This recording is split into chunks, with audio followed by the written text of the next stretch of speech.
नमस्कार दगड़ियों, मैं मनु पहाड़ी जिला चमोली ब्लॉक नागौर की खूबसूरत पिंडर वैली से।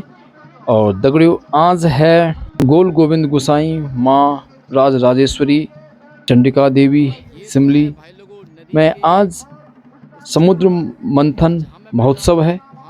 तो उसी पे ही मेरा आज का ब्लॉग भी है। तो दगड़ियों, हमारा समुद्र मंथन का ये उत्सव शुरू हो उससे पहले मैं आपको एक रोचक कहानी बताता चलूं। देवराज इंद्र को जब अपने पद और दैवत्व का घमंड हो गया था, तो उसी घमंड में आकर महर्षि दुर्वासा का उन्होंने अपमान किया था। ये समुद्र मंथन के लिए दानव राक्षसगण आते हुए और महर्षि दुर्वासा ने गुस्से में आकर उन्हें श्रीहीन का श्राप भी दे दिया, जिसके बाद देवताओं का पूरा ऐश्वर्य, धन, वैभव, समृद्धि सब खत्म हो गया। इससे दुखी होकर जब देवता भगवान विष्णु के पास पहुंचे, तो उन्होंने उसका एक ही उपाय बताया, वो था समुद्र मंथन। और कहा कि समुद्र मंथन से दिव्य रत्न और अमृत निकलेगा, और अमृत का सेवन करने से वो अमर हो जाएंगे और देवताओं का सौभाग्य फिर से लौट आएगा। लेकिन ये असुरों के बिना अधूरा है।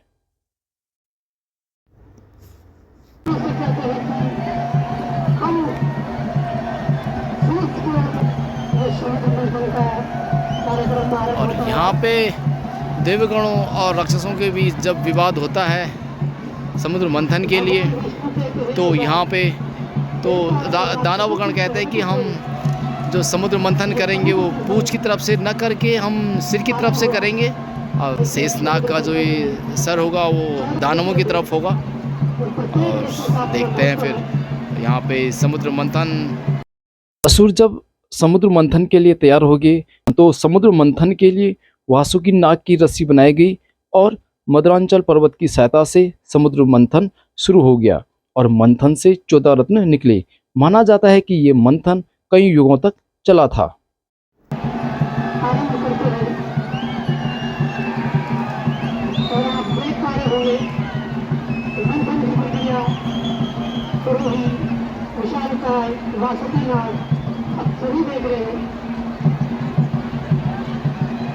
तो दौड़े अपनी इस रोचक कहानी में जितना मुझे 14 रत्नों के बारे में पता है, तो वो मैं आपको थोड़ा संक्षिप्त में बताता चलूं।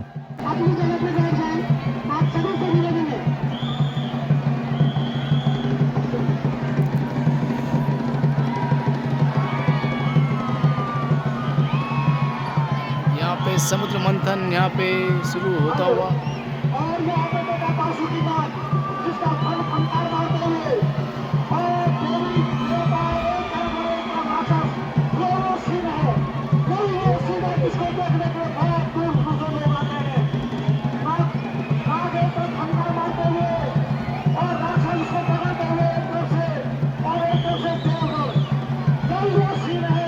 जो इन 14 रत्नों में पहला रत्न निकलता है वो है हला हलाहल विष। विष जो शिव जी के गले में धारण किया गया था। सभी की भलाई के लिए शिव ने हलाहल को अपने कंठ में धारण किया। दूसरा है कामधेनु, जो इच्छाओं को पूरा करने वाली पवित्र और पूजनीय कामधेनु गाय निकली थी। और तीसरा था उच्चैश्रवा घोड़ा, मन की गति से दौड़ने वाला घोड़ा उच्चैश्रवा। और चौथा रत्न था ऐरावत हाथी। ऐरावत हाथी ताकतवर और शांति प्रिय जीव है। और पांचवा रत्न जो निकला था वो था कौस्तुभ मणि, जिसे विष्णु ने अपने मन में धारण किया। और छठा रत्न था कल्पवृक्ष, जो कल्पवृक्ष इच्छाओं का प्रतीक भी माना जाता है। सातवां रत्न अप्सरा रंभा, काम वासना और इच्छाओं का प्रतीक मानी गई है अप्सरा रंभा। जब हम इन दो बातों से दूर रहेंगे तभी मन शांत रहेगा। और आठवां रत्न है देवी लक्ष्मी। इसे पाना तो सभी देवताओं और असुरों ने चाहा, लेकिन इन्होंने भगवान विष्णु को चुना। नौवां है वारुणी देवी, यानी मदिरा, जो एक बुराई है। जिसके विचार बुरे हैं वो बुराई को आकर्षित करते हैं। और 10वां है चंद्र, यानी चंद्रमा, जो कि शीतलता का प्रतीक है। 11वां है परिजात वृक्ष। मंथन के बाद मन से बुरे विचार को हरना और मन शांत हो जाता है। और 12वां है पांचजन्य शंख। शंख विजय और उत्साह का प्रतीक है। 13वां और 14वां रत्न है धन्वंतरी और अमृत कलश। धन्वंतरी अमृत कलश लेकर निकले थे और विष्णु जी ने मोहिनी रूप लेकर दानवों से बचकर देवताओं को अमृत पान कराया और फिर से देवताओं का जो वैभव था, यश था, वो फिर उन्हें प्राप्त हो गया।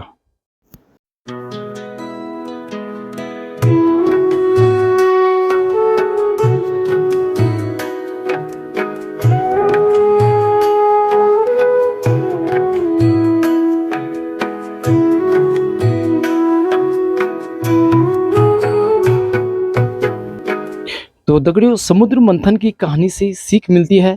जब कोई बड़ा काम हो तो उसकी शुरुआत में कई दिक्कतें आती हैं। छोटे छोटे पड़ावों में रत्न यानी छोटी छोटी सफलताएं मिलती हैं और अंत में अमृत यानी बड़ी सफलता मिलती है।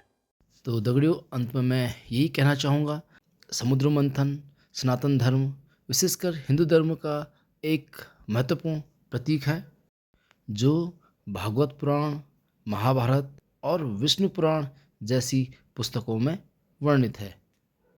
तो दगड़ियों, हमें भी समुद्र मंथन का पूरा ज्ञान होना चाहिए। कहीं पे भी हमारे पहाड़ में या हमारे मैदानी इलाकों में कहीं पर भी समुद्र मंथन देखने को मिलता है तो हमें वहाँ पे हर्षोल्लास के साथ हमें वहाँ पे समुद्र मंथन को देखना और समझना चाहिए। और यहाँ पे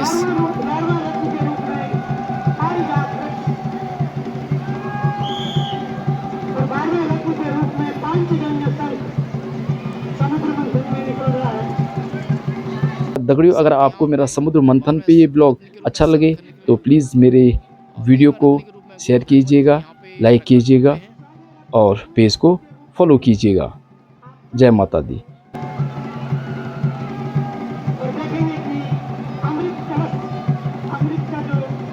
तो दगड़ियों, मुझे जितना पता था मैंने उसे अपने ब्लॉग में बताने की कोशिश की है। अगर यहाँ पे कुछ कमी रह गई है तो उसे आप कमेंट सेक्शन में लिख के पूरी कर सकते हैं। तो एक बार फिर से बोलो माँ चंडिका की जय।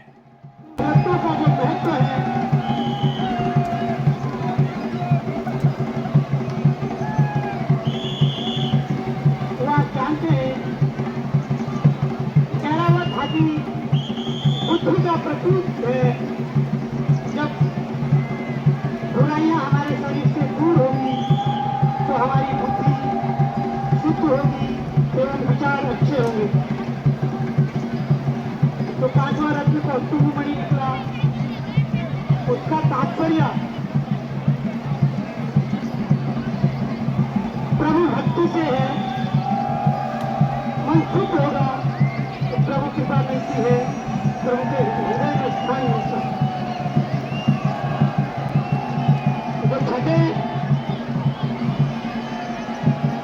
जो छठा रत्न है कल्पवृक्ष,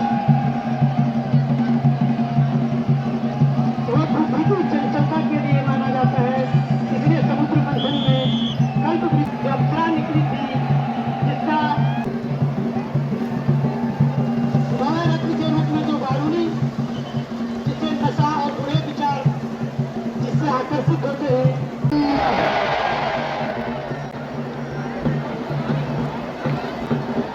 और धर्म को मानने वाले लोग हैं। हम यहाँ पे दूर से और अपने जीवन